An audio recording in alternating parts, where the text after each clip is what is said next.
এমন একটি সিনেমার ট্রেলার মুক্তি পেয়েছে, আসলে এটি এই সিনেমার দ্বিতীয় ট্রেলার। কারণ এই সিনেমাটি গত বছর মুক্তি পাওয়ার কথা ছিল। কিন্তু কিছু কারণবশত এই সিনেমাটি মুক্তির ৪ দিন আগেই স্থগিত করা হয়। তবে এখন এই সিনেমাটি অবশেষে মুক্তি পাচ্ছে এবং এর নতুন ট্রেলার প্রকাশিত হয়েছে। হ্যাঁ, আমি কথা বলছি কাঙ্গনা রানাওয়াত অভিনীত ইমার্জেন্সি সিনেমার। তাহলে চলুন এই বিষয়ে কথা বলি। আমরা ইতিমধ্যেই কাঙ্গনা রানাওয়াতকে একজন অভিনেত্রী হিসেবে চিনি। কিন্তু আপনি কি জানেন এই সিনেমার ডিরেক্টর ও প্রোডিউসার কিন্তু কাঙ্গনা। সেই সাথে তিনি এই মুভিতে মুখ্য চরিত্রে অভিনয় করেছে, অর্থাৎ তিনি ইন্দিরা গান্ধীর চরিত্রে অভিনয় করেছে। এবং বিশ্বাস করুন বা না করুন, ইন্দিরা গান্ধীর চরিত্রে কাঙ্গনাকে চমৎকার লাগতেছে।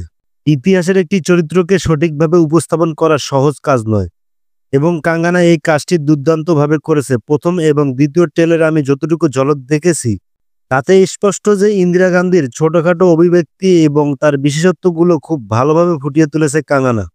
যদি সিনেমার বিষয়বস্তু নিয়ে কথা বলি তাহলে এটি নিজেই একটি বিতর্কিত বিষয়। স্বাধীন ভারতের অন্ধকার অধ্যায় এবং এটি কার্যকর করার পেছনের কারণগুলো এবং এর পরিণতি কি ছিল সেই সব দেখানো হয়েছে। নির্মাতারা ইন্দিরা গান্ধীর ভালো মন্দ এবং তার আরেক দিক দর্শকদের সামনে তুলে ধরতে একটি বড় ঝুঁকি নিয়েছে।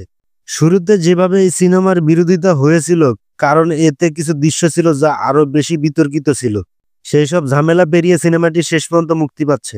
যদি এই ট্রেলার নিয়ে কথা বলি তাহলে ট্রেলারটির শুরুতেই দেখানো হয়েছে যে অনুপম খের, যিনি জেপি নারায়ণের ভূমিকা অভিনয় করেছে, তিনি একটি সংলাপ বলছেন, আপনি এখন চেয়ারও নয় সিংহাসনে বসে আছেন এবং আজ এই সিংহাসন ভারতীয় গণতন্ত্রকে গিলে ফেলছে। এই সংলাপ থেকেই আপনি বুঝতে পারবেন যে সেই সময়ের রাজনীতিতে কেমন করে মানুষ ইন্দিরা গান্ধীর বিরোধী ছিল।